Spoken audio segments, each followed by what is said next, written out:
I'd like to tell you a little bit about the Center for Professional Education. We are a career and professional education unit of the University of Texas at Austin, and we offer non-credit educational programs that help individuals meet their professional and personal goals while helping organizations develop employees and improve team performance. We really thank you for joining us today. I'd also like to introduce our speaker. Angela Loëb is one of our very favorite instructors. She has spent more than 2 decades in the career services field and more than 3 decades in various leadership roles, authoring 3 books and numerous articles. Currently, she offers services and online programs through her firm InSync Resources.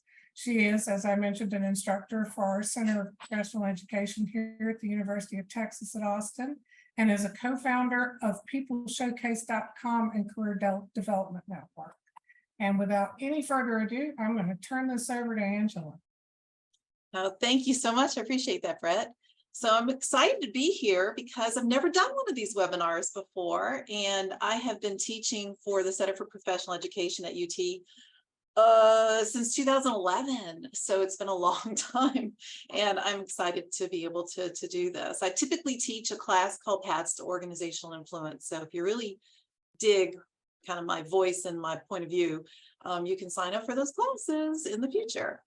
Let's see, future-proofing your career. This is kind of a passion for me because I really think that I always have believed that you have something in you and you want to do it and you want to pursue something, and then life happens, external factors happen, career pivots have to happen. And so how do you keep up with all of that? How do you keep your career on track so that you can, understand what to do and keeping, opportunities flowing for yourself? I work a lot with people who are kind of on that threshold of career decision. They've made kind of a decision that they want to go in either a brand new direction or they're going to go in the same direction, but they want a new opportunity, a new role.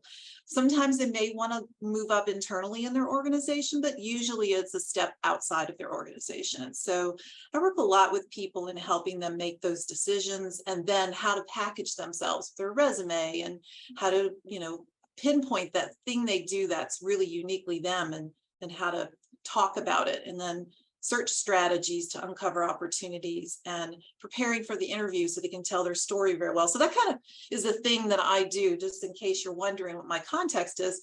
I spent early part of my career, about 15 years in the early part of my career, as a recruiter, as a third-party recruiter. So lots of experience and knowledge on all of those sides of the table, and the hiring process and career development process. So today I really want to talk about developing the right skills. And I thought I would start off really quickly with a personal story, just so you can have some context and understand where I'm coming from. My parents were vocational oriented. They got vocational certifications, as it were. My dad was a welder and a pipe fitter, so he went to welding school and got his certification and did a career in that. My mom went to cosmetology school, beauty school, and became a hairstylist and cosmetologist, as they call it. And she later became a teacher. She taught other people to become cosmetologists, and then later became director of education over a 15-school company. So my parents did not go to traditional college. They went the route of many from their generation of going through and getting a vocation through vocational schools and so forth, and then built a career that way. Now, I'm the oldest of 4. They had 4 kids. I'm the oldest of 4. And no one in our family had gotten a college degree. Sure, my aunt had married an accountant, and he's the only one in our family that had a degree. So I'm a first-generation college student. I got there myself. Took me 6 years to do it. I kind of wanted to go to college, but I didn't know what I wanted to do. And very quickly well, I shouldn't say very quickly. Let me just put the brakes on that. I was probably about 2 years into it before I realized this business degree idea that I'm going to get a job in business from a business degree was not suiting me. So I decided to change my major. So I had this epiphany, and mind you, this is in the 1980s. So we're thinking the deal now with people pursuing degrees versus, the skills concept, it's not new. I'm dating myself. Yes, I'm going to tell you my age. I am 57 years old, just to give you perspective.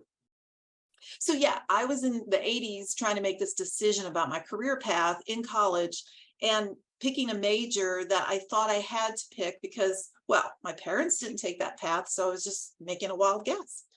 So I'm telling you all of this because somewhere along the way, I decided the myth was just that.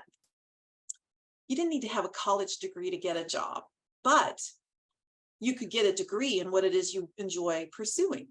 And so I went ahead and majored in creative writing. I ended up going from business degree to communications all of one semester when I decided that I didn't want to give presentations and speeches. Hello, that's what I'm doing today. Big joke on me. And then later making the decision just all out. Let me just study poetry writing. That's what I want to study. And I just want to get this darn degree. Take it 6 years to get it. I'm going to get it.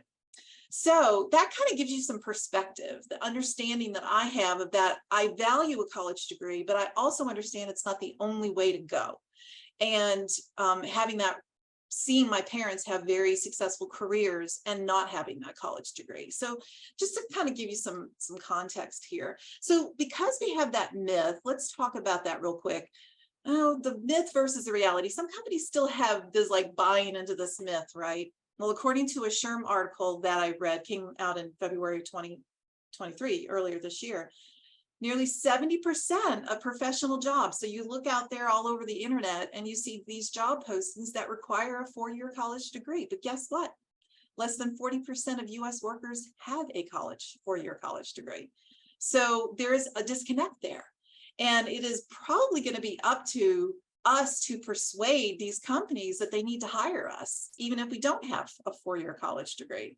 So just kind of doing some myth busting here, and hopefully the companies get a clue. The other myth that I wanted to kind of mention here too, that the SHRM article revealed, is that when it comes to technology skills, and of course you know this, right? I mean, if you've been in a human body for any length of time, you've observed this, you've noticed that technology skills get obsolete very quickly. New versions of things, new versions of software systems, new AI comes out and changes the landscape quite dramatically. So the survey revealed, the article that they wrote revealed that half of what we learn in college becomes obsolete in 5 years. And for some skills, it's less than 1/2 of that. So let's just, get a grip on this whole idea of we've got to go to college, we've got to get a degree in order to have a very successful career. So just wanted to kind of introduce those concepts. Good news is that there are some changes in the outlook out there. For instance, Google, who understands, hey, the technology skills we need are not they're not out there. So we better cultivate them. And so they're cultivating the skills in students, in high school students, by creating boot camps for them so they can have the skills they need. And then of course, Google can hire them later. So that's a really good sign. There was a survey done in April 2022 that also done by SHRM. SHRM is the Society for Human Resource Management, in case you're wondering. So the HR people did this in conjunction with Walmart, and they wanted to find out what's the point of view on what they call skilled credentials. At one point, they called this alternative credentials. So the name of the survey was, rise in alternative credentials and hiring.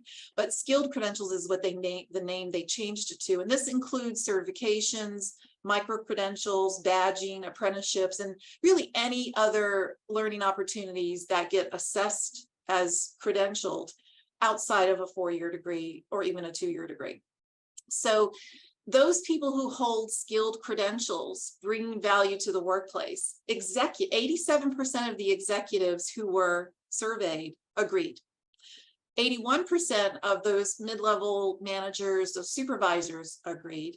And then HR professionals, thank you, because HR is our champion in the hiring process, 90% of them agree that it brings value to the workplace. So again, making the case for the outlook possibly changing with the idea of getting your skills and those credentials. Also in that same survey, 68% of those that they surveyed who actually hold skilled credentials believe that earning that has helped them progress in their careers. So the majority agree. So this is just to kind of lay the groundwork for you to understand what's really happening in the landscape. We keep getting this message, go to college, but yet the workforce and the workplace, they are starting to understand that we need to do something a little different and shake that up.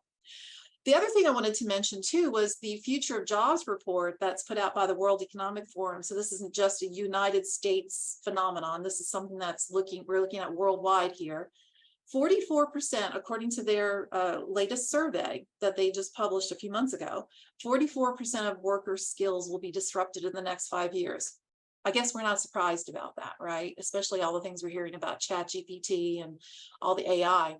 6 in 10, 60% of workers will require training before 2027. And that is up from the 2020 report, so just a few years ago, where they reported 50% of workers will be required training. So training is the thing. Training, you got to get trained. You have to get the skills. You have to keep up.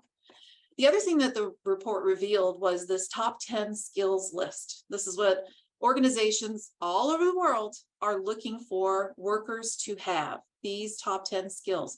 And I just want to point out, isn't it awesome that those of you that are here today watching this, whether you're live or you're watching the recording, you are learning number 5. You're in the number 5 area here.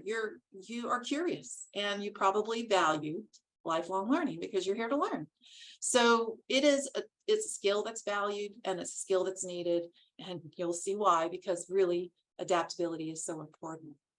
So what I want to do is start off, I've kind of broken this into 2 parts, okay? There's going to be how to develop the right skills, and then we're going to talk a little bit about career success and future-proofing your career. But first, I want to talk with you on just the 3-step plan on how to develop the right skills and get yourself on track and keep yourself on track. This is not going to be earth-shatteringly new. I'm just going to bring you some common sense things to think about and do, and maybe a reminder if you're not doing this, but you know to do this, but you haven't been doing it, to get going on it. Okay, so it's going to be a good refresher for some of you. So here's what I want to talk about. First, I want to talk about these 3 steps: knowing what's in demand, knowing yourself, and taking action to make a plan to get the right skills. So I'm going to break these down a little bit for you. And the first one, knowing what's in demand. How do you do that? I have some ideas for you, some resources, things that you can think about that will help you know what's in demand. So how do you know what's in demand? Well, stats like I've just been sharing with you, so you understand what, like for instance, what the World Economic Forum says. Surveys like what the SHRM survey says, and other surveys that might be relevant to your profession in your field, that professional associations that you know of may be publishing and maybe putting out there. Research that is being done. What is if you're in Texas, the Texas Workforce Commission saying? They employ economists that let us know. The Bureau of Labor Statistics Occupational Outlook Handbook is updated, and it gives you kind of a 10-year outlook, so you can understand what careers are in demand and therefore skills as a result are in demand, and those that are actually waning in demand. So I think it's important to be looking at that information as what's in demand, what's not in demand, what's becoming obsolete or less important in our workforce. Now, the other thing you need to know more about is the business that you're in. You really need to know what is going on in your own profession and in your own organization. What's going on? What's happening? Keeping yourself informed. So doing some maybe networking within your organization to just learn things and find out what other people are doing, or figuring out what's trending and what's happening. If there's an internal company forum, or there's any kind of conversation going on in an intranet, just being kind of active and paying attention to that, even if you're not lending your voice to it, but you're paying attention, you're watching. So you really can pay attention to those things and learn some things too. Professional associations, I just mentioned that professional trade associations are really useful to find out what's happening and what's hot and what's not. And so subscribing to their literature, joining and actually attending their functions, following them on social media, just that kind of thing. You can even get involved and join committees and really get kind of shoulder to shoulder with people who are maybe movers and shakers in your profession.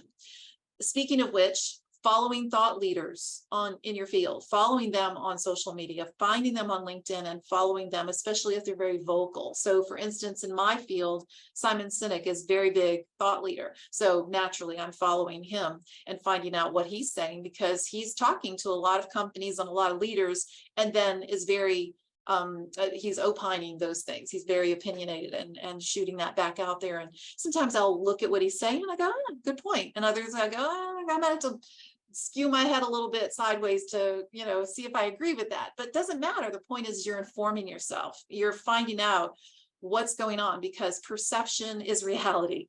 So it's really important to do that. The other thing you can do to keep yourself informed about what skills are in demand is by just every once in a while perusing job postings. Even if you're not actively looking for a job, perusing a job posting, going out there on Indeed, on LinkedIn, on ZipRecruiter, wherever your favorite job board is, just to actually find out what's being posted, what are they saying inside those job descriptions. And I don't mean necessarily the intangible stuff like being a good communicator, being a good leader, being a team player. Those things are important and they're always important, but I'm talking about the actual technical skills of your profession and the technologies that are being used and the platforms that you may have to come up to speed on because they're asking you to know those things. So first step, knowing things, right? Knowledge is power. So know what's in demand by going out there and doing some research, paying attention. Pretty common sense, right? Step one. All right, step two is knowing yourself. Now, this is a thing that, you go, okay, well, I know myself because look at my resume and look at my background, and here's the job I've performed, and here are the jobs that I have done in my career path so far. Here's the college classes I took or whatever. And you think that's the sum of you, but that's not the sum of you. So it really is important to understand what it is that really makes you tick, okay? What makes you enthusiastic, engaged? Because believe me, the workforce, and I hear from HR people all the time because they're my friends and I hang out with them and I know what they're saying. And they're saying they want people who are engaged. It's a big problem in the workforce is disengagement. So how do you become a more engaged employee? Well, by engaging the things that are not just needed, but also the things that you want to be doing, okay? And finding that kind of convergence point. So a quick example of how sometimes we, capitulate, and we don't even think of it. Sometimes we don't even know that we're capitulating, that we're giving in to like what others want that have nothing to do with what we really are or who we are or what we want. And I remember interviewing way back in the day when I was recruiting. So this would have been what, 2006, I think. I was interviewing this accountant and I asked her, because I used to ask backdoor questions. I didn't say things like, tell me your greatest strength, tell me your greatest weakness. I did that when I was a rookie recruiter, but I didn't do that later when I was more seasoned. I was asking these backdoor questions that would disarm the candidate, and therefore they would tell me really more authentic information about themselves so I could know where and how they would fit into the companies that I recruited for. So here I am asking her one of those backdoor questions. What would you like to learn more? What would you like to develop more about yourself? And she said, you know what I'd like to learn more about? I'd like to learn more advanced skills and Excel. I'm thinking, okay, an accountant, more Excel skills, makes sense. I'm making notes. Then I ask her another question, which is, well, because I always want to know what people like to do and what they dislike to do because it's important information. So I said, so what is it that you would give away if you could off your plate? She said, without even hesitating or thinking, she said, Excel spreadsheets. So then she looked at me with this kind of amazed look on her face going, oh, wait a minute. What does that say? And I said, I think it says that you're not really wanting to learn it. That's why you haven't gone out there to learn it. And this doesn't mean that you won't ever put your hands in an Excel spreadsheet or that you should choose jobs that don't include that. But it's important when you're choosing opportunities or you're putting together a learning plan that you're going to put together something that's going to attract you and engage you, and you're going to be excited about it. And when it comes to Excel for her, she needed to have a job where her whole job was not Excel, that she wasn't like all day long in a spreadsheet or spreadsheets. So it's just telling, and it's important to understand this about ourselves, because you may go along with the crowd and take the opportunity or learn a skill because you're supposed to. And then when you get into it, I mean, 6 months later, you're like, why am I not happy at this job? What's wrong with me? You know, that kind of thing. So I think it's very important to understand this when you're setting out this, developing the right skills. And it's developing the right skills that are in demand and that are a good fit for you. That's the caveat I would add on to the end of that. Now, step 3, this takes us to step 3, make a plan, take action, make a plan. So you can assess your options. What do I want to learn? Do a little analysis, maybe a gap analysis, a skills gap analysis. What do I want to learn that I don't know, that I truly want to learn, that will really help me and aid me in my career development and my career trajectory? What is that? What do I need? And then you cast about and look about for resources to learn that. It's on you. It's up to you to do this. Nobody else is going to do it and be more excited about it than you are. So it's going to be incumbent on you. So assess your options. Learning new skills has never been easier. I mean, if you've got a LinkedIn premium account, you can take LinkedIn courses. I have taught classes on Udemy, udemy.com. You can go on YouTube and see a 14-year-old that will teach you how to do a skill. I mean, there's tons of videos on YouTube, and that's possibly for free if you don't mind a little commercials. And then, of course, what would I be doing here on a UT CPE call if I wasn't going to mention, of course, there's a resource there too. So you've got to look around, assess the landscape. This is what I want to learn. How can I learn it? And just know that. How are you going to figure out what to do if you don't do that first thing, right? And I say here, proactively set learning goals, because it would be great. Oh, it would be awesome. And I've had that experience where you have a mentor, you have someone that is a manager who guides you, who sees the potential in you, who sees what else you could do that maybe you have blinders on about. And it's awesome when you have that kind of relationship with someone who can then make those suggestions. You know, you ought to read this book, you ought to take this course, you ought to get that certification. Or they will ask you, what would you like to learn? How can I support you in that trajectory? Wouldn't it be great? Oh, we love managers like that. And if you're a manager like that, keep going, keep doing it. People love that. They eat it up. They love that kind of management style. Everybody does. So what if you don't have that? You've got it's on you. Again, nobody's going to be caring about this as much as you will. So it's important that you do that. And just remember also, curiosity and learning is number 5 on the top 10 list, according to the World Economic Forum. So yeah. And then of course, if you've assessed what it is you want to learn and you come up with maybe a learning plan, and you don't have necessarily someone guiding you to suggest it, you can then take what you have figured out and bring it to your manager if you can, and see. I mean, the answer is always no unless you ask. So you can ask, hey, this is what I would like to do. Can you sponsor me? Can you help me? And if they don't, that's okay. You don't stop there. How bad do you want this? How bad do you want to be in charge of your own career? Well, if you do, then it's going to be incumbent on you to make the plan. So make a plan. And I like to call it blocking in your calendar. Make appointments with yourself, just like you would make an appointment to go get your teeth cleaned at the dentist. Make an appointment for your learning. So block that schedule on your calendar, however it makes sense to you, whether it's during the workday, weekday, lunchtime, early evening, or even on a weekend if you have to, but just occasionally do that. Here's an idea. Maybe even consider annual planning retreats, like where you give yourself permission to step away from everything. Maybe go at a coffee shop, or I don't know how fancy you want to get, but you might go off and you might do something where you can kind of set goals for yourself.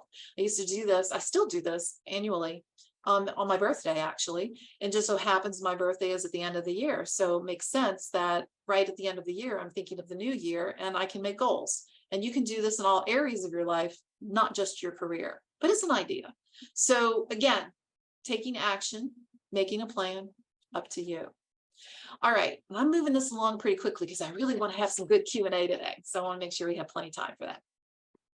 So let's talk about career success and future-proofing your career. I have 3 main tips for you, 3 major things that I'm going to suggest that you consider, do, think about, adopt a mindset, that kind of stuff. So 3 tips. And the first one is defining what career success means to you. So do you want to be an amoeba in the stream, kind of going in the current where someone else is defining this for you?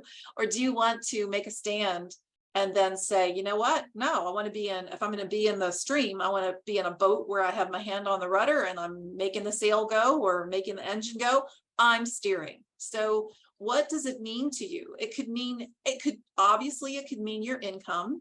It could mean a job title. Obviously, those are very standard ways that we tend to say career success means that I've earned this level of income or I've achieved this level of career title or whatever.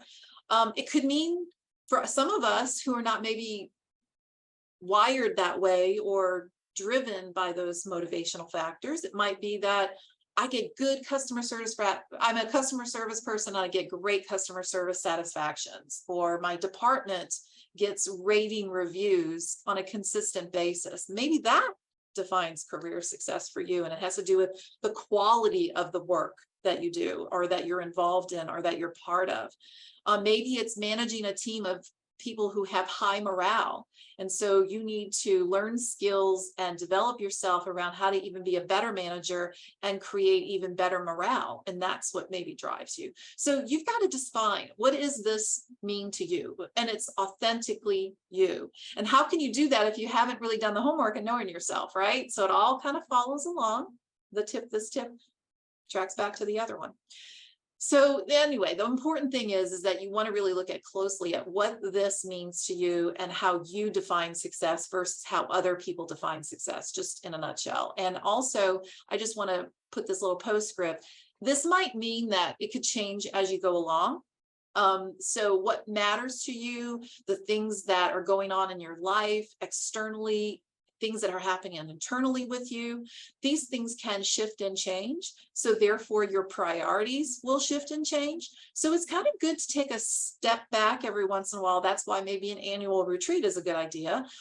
Maybe you do your annual retreat before it's time to have a performance evaluation. Maybe you do it on your birthday like me.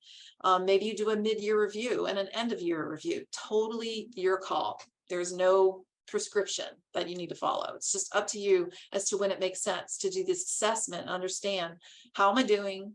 And let me take an assessment, because this is what's important to me or not important to me anymore, and make an adjustment accordingly. All right, tip number 2 I have. This is huge. This is a big one. And this is to adopt an adaptive mindset and approach. Change is inevitable. You can't avoid it. It's going to happen. And you will. Just assume that you will end up making career pivots. It will happen, whether it's because technology is changing, whether it's because you're working for an organization that's merging with another organization, or the organization you're working for is closing its doors. I mean, there's so many things that can happen that you have no control over, that are external factors that happen. Now, I have a picture of a birch tree on this slide on purpose, because I was talking to my sister, which incidentally, I paved the way, and then behind me, here she comes up and she gets 3 degrees. Go figure, right? So my sister she's very sciencey. And she has this conversation with me years ago, because we're geeky this way. Yes, we talk a lot about Star Trek, We're geeks. And she has this conversation with me about adaptability. And she says, everybody thinks about Darwin and they think it's the survival of the fittest. And, he really wasn't saying that. That wasn't the point. The point of what he was saying was, it's really the survival. And as she put it to me, she said, it's not that the fittest will survive, it's that the most adaptable will survive and thrive as a result.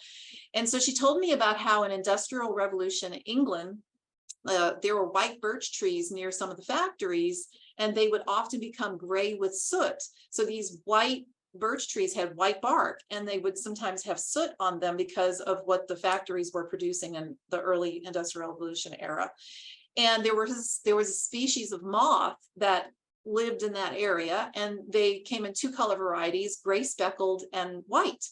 And prior to the Industrial Revolution, the white species had the advantage in that they could be camouflaged on the white bark and be camouflaged and therefore escape the attention of bird predators. So they weren't prey for the birds. But when the trees became gray in color, the gray speckled moths got the advantage and the white ones lost the advantage. Now, we're not talking about fairness here. We're not talking about whether it's a fair or unfair advantage. It's just what it is. External factors that the moths had nothing else, they couldn't control those factors. And their species was being affected in one way or the other, and their color variations were mattered.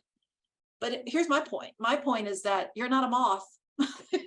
You're a human being who's sentient, who can make really informed decisions about what's going on externally. And rather than falling victim to or being like, your eyes closed about the opportunities that you're going to have to seize and things that you're going to have to do to change, it's just really important to take an adaptive mindset. And the people who actually do really well in their career trajectories, and the people that I've worked with over nearly 30 years and seeing them in career transition, I've seen all sorts of states of mind of people, and because they're being, buffeted by the experiences they're having with their career, being affected by a layoff or whatever is happening that is out of their control. And so the ones that really survive or thrive are the ones that just figure out, well, I'm going to adapt. I'm going to figure it out. And this is not just about optimism. That's not what I'm talking about here. And this is not about Pollyanna, because acknowledging that something really kind of is, we're not liking this, it's okay. But at the same time, you really need to move past that and then put a plan into place, to adapt. And what are you going to do? So I just say, embrace career development, embrace the fact that there's going to be change, make it a habit that you're going to constantly be looking at the horizon and seeing what's happening. And you do this by how you follow the path that I just laid out for you about developing your right skills, knowing what's in demand, knowing yourself, and taking action and making a plan to, sharpen your mental saw accordingly. So the third and last tip that I want to mention is that you need to articulate the skills you've learned. So it's one thing to go out there and learn something, but it's another thing then what? Yeah, you can apply it, but how do they maybe know that you've got this to apply? You have to be kind of loud about it. You have to, my daughter who's, she's 30 now, she probably doesn't mind me saying her age, but she actually works for a fully 100% remote company. And what she does is, on Zoom or through Slack and having conversations with people all over the country, all in Canada, Mexico, she's working with people all over the place. And she's not in a workplace with people building those relationships. So she came up with a term that I thought was very clever. And I don't know if she came up with it, but when I heard it, it was the first time I'd heard it, which is she has learned to work out loud. And I love that. That means that she has to become known in the organization where she works, and she has to be volunteer for opportunities or raise her hand and say, I've got that skill, I'll help out, because how else will they know if she doesn't say it, because it's all remote. So apply the skills you've learned, figure out how to do that. If you can't do it internally in your organization, this is where maybe a professional association might come in handy. Okay.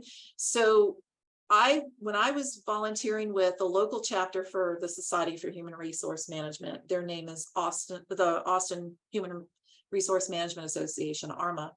When I volunteered with them, and I remember being, on the board at one point, I was on the board, and I remember someone in the group coming in and saying, I'm really worried. I think my job is going away at my company. There's been some restructuring and I think I'm next.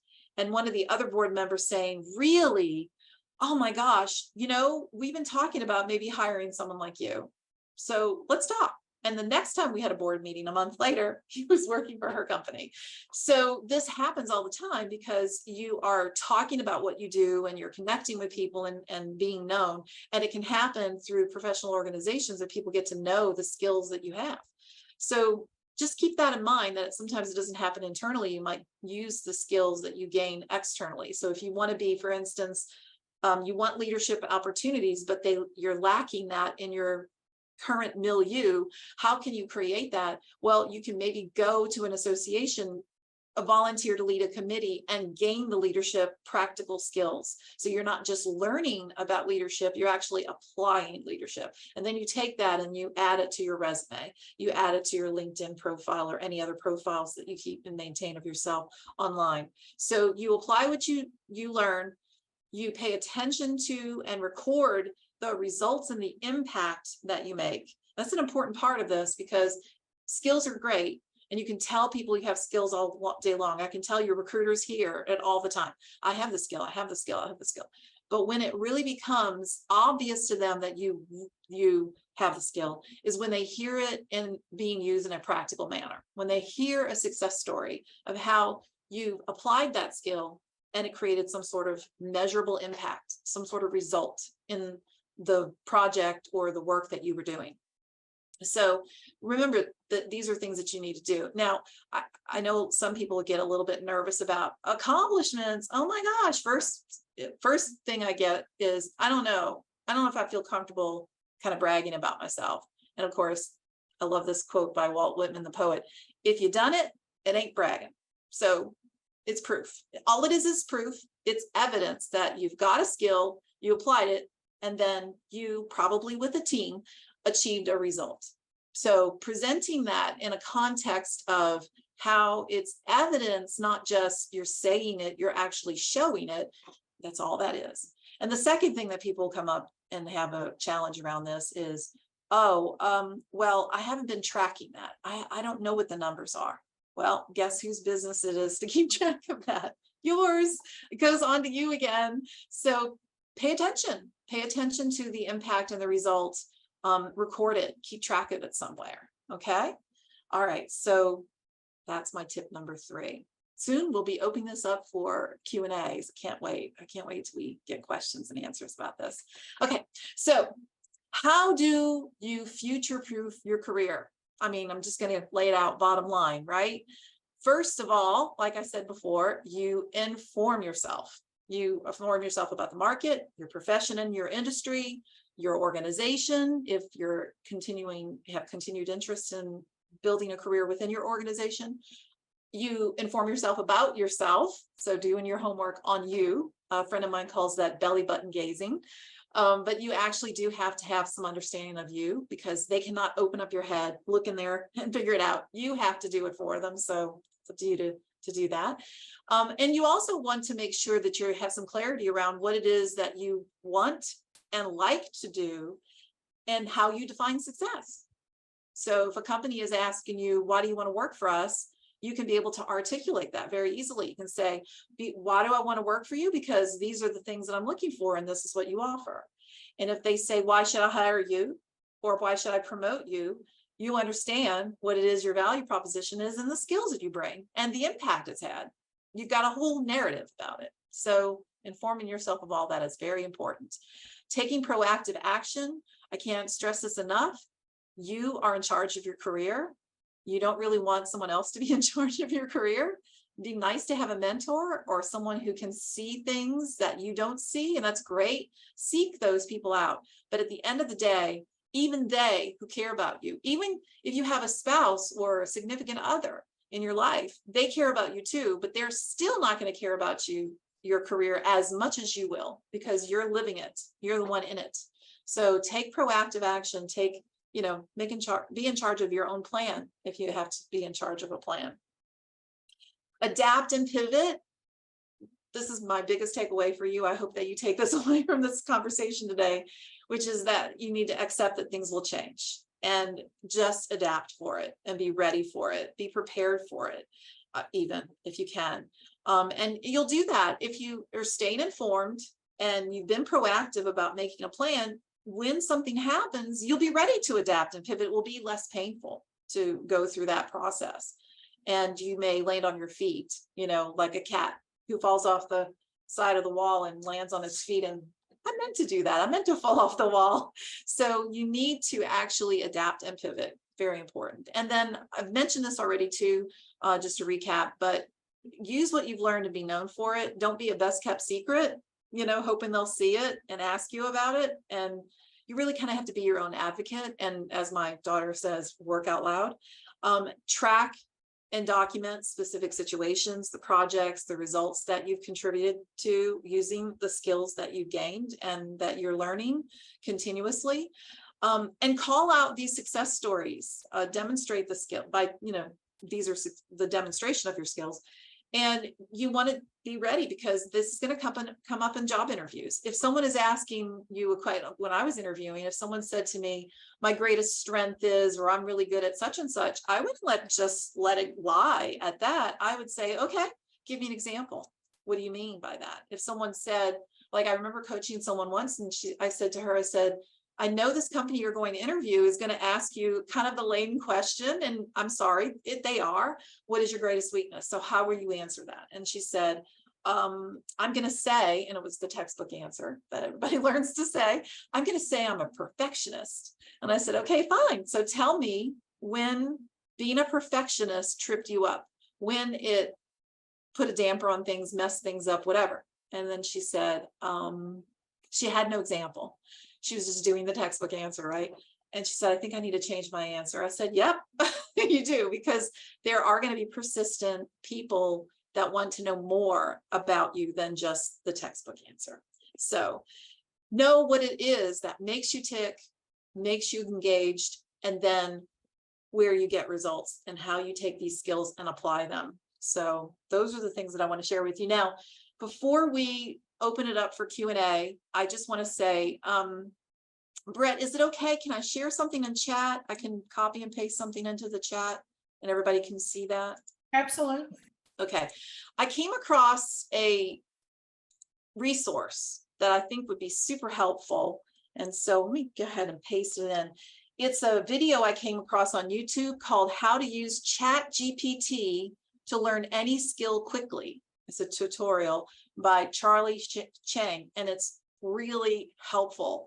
And ChatGPT is just a tool. I know a lot of people think it's coming for our jobs, and maybe some of us are getting a little bit worried about that, and it's true.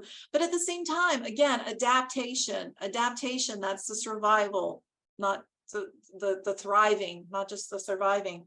So how do you use it? How do you use ChatGPT like a boss and make it work for you? Well, this is a great video, so I wanted to share that. Okay, so let's open it up, Brett, and let's talk. This is my favorite part. I gave you some ideas, but this is my favorite part. If you have a question, please type it in the chat. We already have one from Monique, which is, do you take one-on-one appointments, Angela? Me? Oh, yes. As a matter of fact, that's a good idea. See InSync resources here at the bottom of the screen.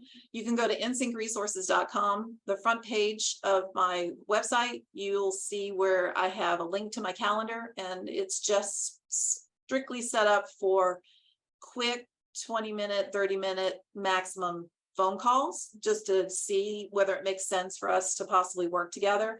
And my services are on my site. But yeah, one of the services I provide is one-on-one.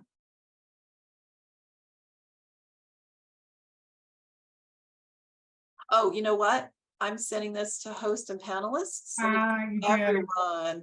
I can pick that up and reshare. Thank you. I just did it. Okay. All right. Thank you so much. I appreciate that, Ruby. I didn't know I was just having a conversation with you, Brett, on chat. So. The second question is from Abby. Can you please repeat the title of the resource on YouTube? Yes, and I just put it in, so you should be able to see it in the chat, everyone, with the link. But it's How to Use ChatGPT to Learn Any Skill Quickly, and it's by Charlie Chang, C-H-A-N-G. He blew my mind when I watched his video, so I thought that would be helpful. Zachary is asking, you mentioned tracking your skills so that you can describe the results and impacts in a concrete way. Do you have a recommendation on how to track this? Yes, so there's twofold, right? One, how do I track it? Do I put it on a spreadsheet? Do I write it out? I mean, anything that makes sense for you, a notebook. I mean, pick your method. But the second part, or the second way to answer your question, I think would be super helpful to understand is, think about it this way. Now, this is a formula that we use when we're doing what's called behavioral interviewing or competency-based interviewing. And my favorite initials for this is the shorter version, not STAR, but SAR. And that's SAR, which is situation, action, result. So when you're recording it and tracking it, you want to say, what's the situation? And this could be a project, an initiative, a problem you were trying to solve, a customer issue. I mean, whatever it is that you're trying to, the opportunity in which you're going to be showing what you did. The action part is what you did, is the action you took to solve said problem or carry out said initiative, whatever that is.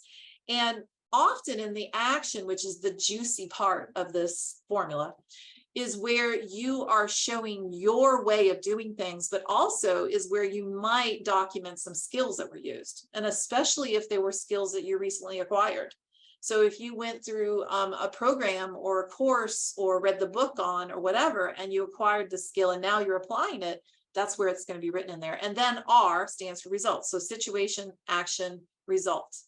Hopefully that makes sense. Situation, action, results. So I would say track it that way. So if you need to open a spreadsheet or a table or a notebook or whatever, you might actually mark it like that. Situation, and then here's the narrative for the situation.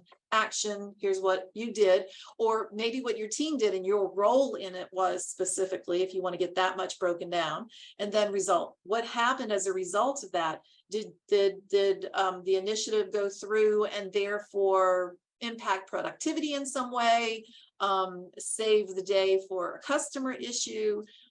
Did it save the company money? Did it make the company money? Was there some sort of special achievement that was recognized by your organization or your industry? Did you get an award for it? So anything where there's some achievement, recognition, result, that would be what you put in that section. Hopefully that helps. Does that make sense, Zachary? Yes. Okay, good. Looks like Lena has a question next. Is that right? That's what I'm seeing. How do employers view online education? Is it seen as valuable these days? Oh, yes.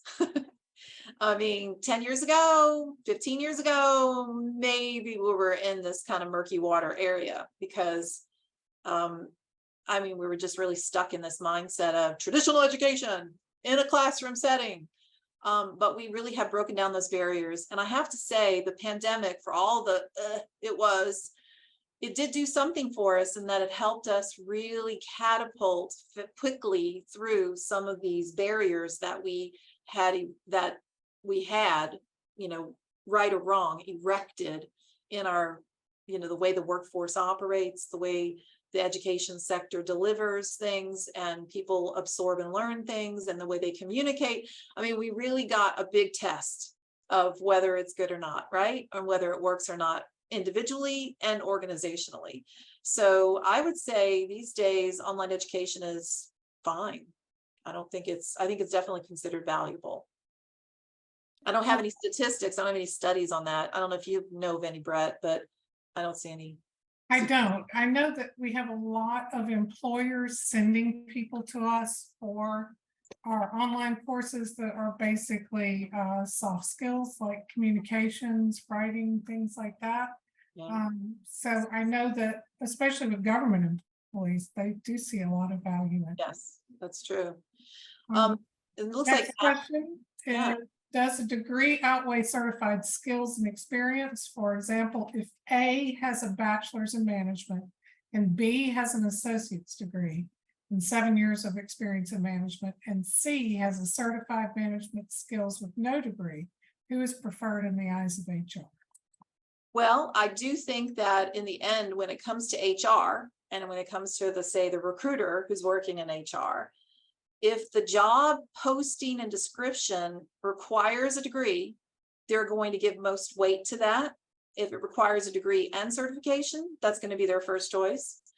And then there are some that, will find that maybe they're not getting exactly what they want, or there's enough other qualifications that it outweighs that they may actually, propose that the hiring manager talk to a person that maybe is short of their degree. Maybe they have some college, but no, they don't have the degree, but they have the certification and they have a number of years experience. It is such a case-by-case situation.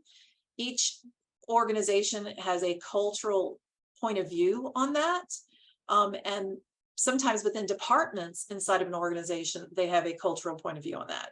And that might be informed by their background, like mine, for instance. So if I was interviewing someone, I would want the experience. And a certification sounds great to add on to that. But if you don't have a degree, that wouldn't, in my book, ding you. Now, of course, there's exceptions. You know, a bachelor's degree in management to me is not, or an associate's degree in management, whatever, is not as critical as, say, I want my doctor to go to med school, and I want my attorney to go to law school, and I want my engineers that building my bridges that I have to drive my car over, I want them to go to college and get a degree too. So there are certain degree programs that are, I think, critical and important to have. But then there are others that maybe the real world life experience and real career experience can outweigh that. So we're just talking about looking at things from a point of view of you're submitting a resume to an organization that's going to be screened by someone who's in the HR department, probably a recruiter in the HR department, and there's no relationship. No one knows you at that company. You're totally applying blind to the job, right? They don't know you. Then yeah, they're just going to be looking at those simple criteria, and they're going to weight it according to what has been told to them by the hiring manager or is culturally valuable in their organization. That's the hard truth of what ends up happening. Now, the way you circumvent that is through people connections and not just applying to a job online through a posting. You know, and that's a topic possibly for another day. But when you're doing a job search, the posting process is so beautiful for the companies. It's a beautiful system, even though a lot of companies will complain about it still. It's really designed to help them. It's not beautiful for the job seeker. For the job seeker, it's actually the least effective way to find a job because you're getting put into this funnel and you're in this total competition situation versus being a very proactive network. Who knows you, wants to talk to you, there's connection, people are involved, and it's not just a technology interface. And yes, this does matter, even in government positions, people connections, it still matters. It may be harder to circumvent the posting process to just get a relationship with people, but it still matters. So anyway, I know that was a long-winded answer, but I have a lot of information and opinions about that one. So Leslie is asking, is the one-page resume rule accurate, or is it okay to have a resume longer than one page? I love this question. I've heard this question for 20-something years. It's not new. Okay, so general rule is that if you're a recent grad with not really any experience in the market, less than 10 years of experience, that kind of thing, typically you'll see a one-page resume. But it is very okay to have a two-page resume. It's very okay to have a two-page resume, even if you have less than 10 years of experience, and even if you are a recent grad. It all depends on what you're putting on that resume, what you're saying on that resume, how you're framing it out, and what it looks like. Likewise, it is right now in this, I mean, this could change because it changed in 2018. I know I can mark the time. I know it was 2018 when it changed. Executives, for instance, used to be able to show a resume 3 and 4 pages long, but not anymore. Everybody wants to see a 2-page resume max. So you're okay if you're within the 1 to 2 page parameter. If you have a lot of experience, you have, you know, a good body of work, limiting yourself to 1 page is doing yourself a disservice.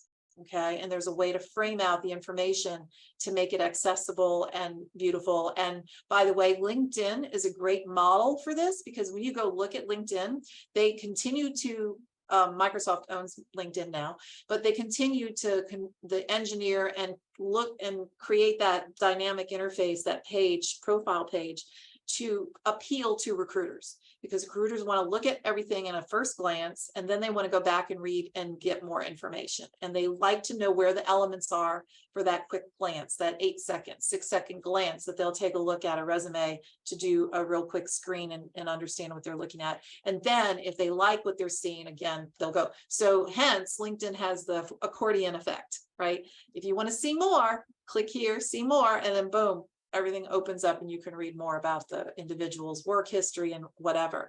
So hopefully it helps you understand why the length of more than 2 pages, not good, but sometimes actually, if you limit yourself to 1 page, that's not good. Hope that helps. Okay, we have another question. When you track and record what you did, is there an easy way to record this? Because you forgot maybe what you've done over time. Yeah, that's a really good question, a good point too, because what happens is maybe you've done something earlier in the year, like maybe you did something in January, February to wrap up a project and you got some really great results. And now it's heading into the fall or the third quarter. And you're like, wait a minute, I'm getting ready for that performance review or that one-on-one conversation or whatever. And you're like, wait a minute, what's happened recently is what will be in everyone's mind. So it is important to document that. How you document it is going to be a personal choice. Again, you can just open up a spreadsheet, keep it, somewhere going for yourself. If you don't use like spreadsheets on a traditional desktop or a laptop, but you kind of operate on just a smartphone, maybe you can use something like Google Drive or Google Docs or one of those types of document services where you can just start tracking things. I mean, heck, in my iPhone, I could just go into notes and start tracking something. Situation, worked on the X project with so-and-so and so-and-so to solve such and such. Actions, my role in it was blah, blah, blah, blah, blah. I use these skills. Result, we helped the company save X% of, over last year. So you can document this however it makes sense to you, digitally or in a old-fashioned notebook. Okay, it's up to you to totally choose that. I will sometimes email myself too. Oh, that's a good one too. And then maybe have a folder somewhere. Yeah. Okay, so fast forward a couple of months and this group, are using the skills you've shared with us today. It's time to brag about these skills in hopes for a raise. Any tips or tricks on how to communicate more persuasively during a performance review to your boss or manager that you have been working on these skills or achieved a certain skill, etc., to support a raise request? Yeah, I mean, I think it would be good to actually maybe have something like a point by point written out, maybe even, put it in a document or whatever that you could either email as a PDF or print out and bring to your meeting with the manager and give them a copy. Just like many of them will have you rate yourself on certain key areas. You can also add that as an addendum, that you have like, hey, I've been tracking my projects and I got this, say this, blame it on me. I got this advice from a career consultant and they said that I should track my projects and my results. And so I've been doing that, and look at this cool thing I've come up with. You can do it in a humble and professional way where you're actually presenting the information to say, I've been tracking and look. And this could be like part of the conversation around a sales to get a raise. Whether or not it's going to be the only reason why you get a raise is another topic altogether, and something we probably want to get into in a custom conversation. But hopefully that has helped you. But yeah, you definitely want to track it, keep track of it, and refer to it because they can't deny it if you've got that proof, right? And so give them a physical copy or an email copy. How do we convince senior leadership in higher education institutions that college degrees aren't indicative of successful managers or attest to the effectiveness of their ability to manage people in HR positions? So Stephanie, you must be an HR person. I would say it's probably helpful to show, I guess it depends on who your audience is, like who you're trying to convince. You have to know who they are and what makes them, what motivates them, what would be appealing to them. So would they be the type that would find the statistics appealing, like I showed earlier, where, so many companies are looking for college degrees, but only 40% of people in the workforce in the United States have a 4-year degree, and maybe they don't even realize that disconnect. And so it just requires some informing and showing of statistics. Or maybe it's some sort of way that you can then prove it again with actions and results. Like, we've taken all these projects and done these actions and gotten these results. Maybe that can be helpful too, and showing, again, proof, evidence versus just saying you have the skills. That I think could be useful, but you have to kind of know your audience, who you're appealing to and what will be convincing to them. Before I give you Laura's question, I want to answer MJ's question real quick. You will get a link to the recording. I'm not sure if we're sending out a copy of the slide deck on this, but you will have access to the actual meeting recording. Do give us about 36 hours. It takes a while to process files this big, but we appreciate that. And we want to get that out to everyone who attended. Okay, Laura asks, how is the best way to explain, this is a good question, or include in the resume big gaps in your career, like due to having to be an informal caregiver for 2 years, e.g. mom or dad coming back to the job market? Okay. Yeah, there's so many different reasons why someone may take a gap. I mean, I even worked with an accountant once who had worked really, really hard in his company, and the company was bought and sold, and they went ahead and gave him, a severance package, a nice juicy little severance package, and he was laid off. And then he said, you know what? I'm going to go do some traveling. I want to do some traveling. I'm going to go to Europe and get that out of my system and get that done now before I do my job search. So it could be very like real stuff you're having to deal with from family situations, or it could be, something lighter, like I'm doing some traveling because man, I deserve it. I've worked, 70-hour weeks and I want to go, and take some time off. So a sabbatical, so to speak. So how do you treat that when you come back from that, and then you've got this gap on your resume? Each individual situation is going to be uniquely different, of course, but most of the time, when it comes to recruiters and HR people who are doing that first screening and they don't know you and there's no relationship, and again, you're just trying to present the information and hopefully get a conversation going, they will want something. They'll want you to show something that you've done in the gap.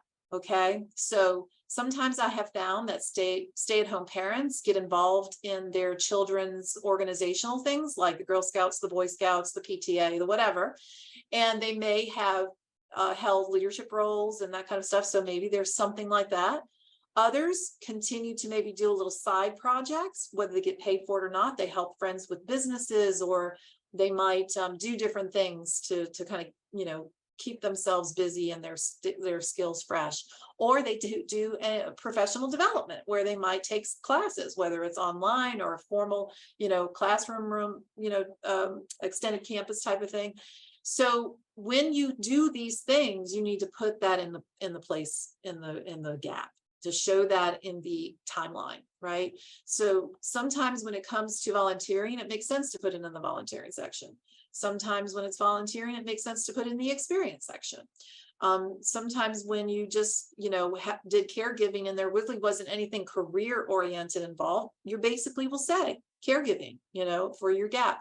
Again, each situation is uniquely different. And I usually try to dig in with each client to find out, well, what were you doing? And then I understand what might be, as far as their point of view, as a credible way that you've spent your time. Look, recruiters are a cynical lot, some of them. Okay. And I remember working with someone once who was a colleague of mine, and this was many years ago, a long time ago.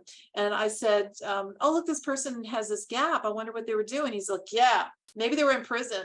And I'm thinking, why would you go there? I actually turned to him and I said, why would you go there and think prison of all things, So it is important, I think, to show, because people go negative and fill in the blank in their own mind, and you want to control the narrative. So what is your narrative, and how can it be beneficial, and how can it be presented in a way that is, pretty awesome, because you are. And so that's, I think, important. That's a good question. Ernesto, we have one more topical question, and this is a good one. This is something I had not thought of. Which skills do people sometimes spend a lot of time on learning and then later realize those skills didn't help their careers as much as they expected? I've never used algebra. I must say, I've never used algebra. Yeah. And it doesn't really necessarily help me to know chemical formulas, me personally. Okay. So there have been skills that you take in a traditional setting, a traditional university setting, or even high school setting, in which they're not necessarily applicable. Sometimes they do teach you some critical thinking skills or some problem solving skills, or taking a path to do a formula to figure something out can be helpful in connecting dots, and they may help you in intangible ways. but you might not be able to connect the dots and say, well, I never use that algebra. Now, I have used geometry because I like to build things, craft things. I used to sew, so occasionally I'll do some sewing, and sometimes geometry comes into play, and I'll still use things like that. I remember texting my daughter last summer and saying, hey, guess what? I used pi and I figured out diameter of a circle. And so sometimes these things can be helpful. As far as from a career perspective, if you can think of something and you like that has come to mind, Ernesto, which predicated this question, that made you think of this question, please put that in the chat, because here's an example of something that I think doesn't compute. My mind goes to the traditional kind of classes they make you take to get the credits you need to graduate, right? That don't necessarily, they're the underclassmen classes that you have to take and that later you don't use. Because when you narrow it down and you get into your upperclassmen classes, then you're really focusing on your degree program, right? And there are many times when you take a degree program that you're not even actually going to use. One of my favorite books is called You Majored in What? That's the name of the title of the book. You Majored in What? And it was written by Dr. Catherine Brooks, who was at one point the Director of Career Services at UT. She now works for Vanderbilt University. And she has also taken over the publication editing updates for What Color's Your Parachute since Richard Bowles has passed. So Dr. Brooks is awesome, and her book is awesome. And she worked with liberal arts students and at UT. And a lot of times liberal arts degrees, you're like, well, what good is that? What good is that liberal arts degree? What good is that creative writing degree that I got? Well, no, I'm not writing poetry for a living, but my writing skills, I do write resumes and books and 500 plus articles and course scripts and all kinds of stuff that I've used it for. So hopefully that helps. Otter has a question that actually is for me. Does UT offer any free courses or certifications online? We do these free webinars usually pretty regularly, at least 6 times a year. So those are available. We do have some certificate programs that are cohorted in a variety of subjects, and many of those are eligible for a scholarship, which is needs-based. So I would strongly encourage you to check out our website and take a look at those. We have another question about communication skills. This is a good one. What are the best courses you could take or resources you can use to develop communication skills? One of the best resources is not actually a course, but actually the assessment. I think one of the best for communication, in my opinion, and believe me, I don't have an exhaustive understanding of assessments, but I think the behavioral assessment, the DISC behavioral assessment, DISC, is really good for this. A lot of companies will use it sometimes to do team building, where you can understand how someone else thinks and communicates, processes information, and so forth. And if you understand how they do that, then you can understand how to communicate better with them, because you get each other. They get you, you get them. And so one of the best assessment tools that I think is the DISC assessment. I don't think it costs an arm and a leg, so you should probably find it out there at a reasonable rate to do the assessment, or to have your team do the assessment. Actually know some people who, for a living, that's what they do. They're DISC certified, and they provide those kind of team assessments.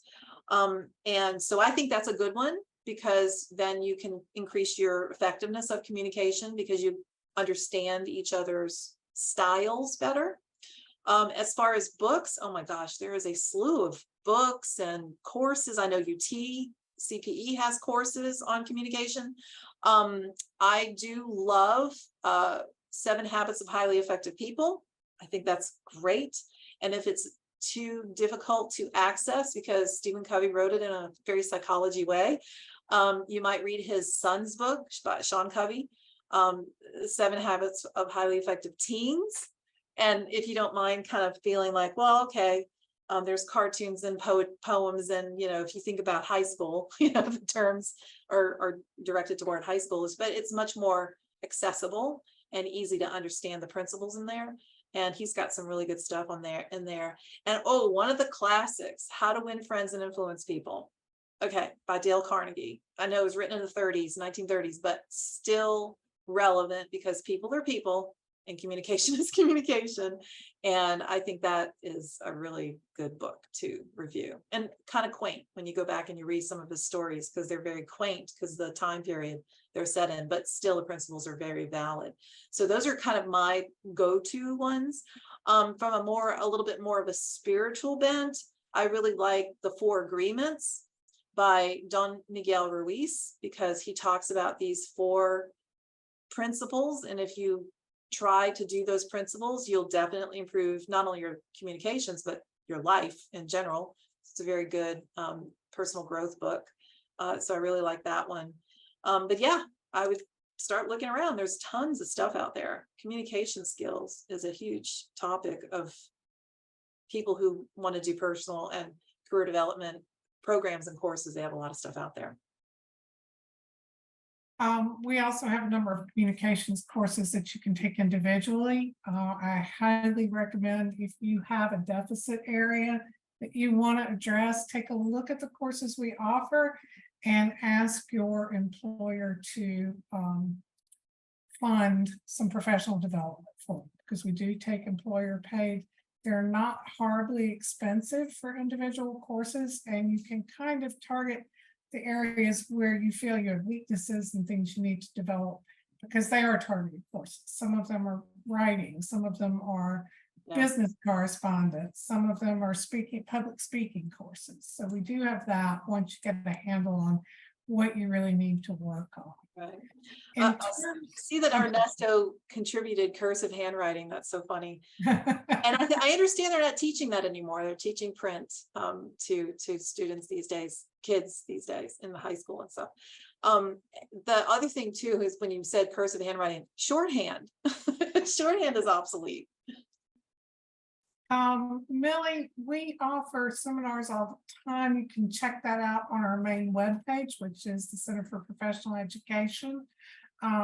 It's probably on the Extended Education's Ventures website, but if you type in UTCPE courses or UTCPE seminars, you can definitely get a hold of the right page to kind of track the webinars. Also, since you're signed up for this, you'll probably get notifications on upcoming webinars. And yes, the recording is going to be mailed out. Do give us about a day and a half to get that processed, and we'll get that out to everyone. Andrew has very helpfully provided the website address in the chat if you want to pick that up. Also, you can email us. Andrew and I both work the TEC Coach inbox, and please excuse my COVID lockdown hair in this picture. I've already notified Jan that we need to change that. I'm sure you all remember when we had no access to anything during that time. I want to thank everybody for coming out today. You've been a great audience. You had some great questions, some questions that I wanted answered. Everybody put that in there. Here is the website. Like I said, you'll be getting a copy of this recordings. You can go over it, pick up the links out of it. Thank you so much for spending your lunch hour with us. And thank you, Angela, for a wonderful presentation. I can't wait to have you back. Thank you. It was great. It was fun. See you all soon. Thank you so much.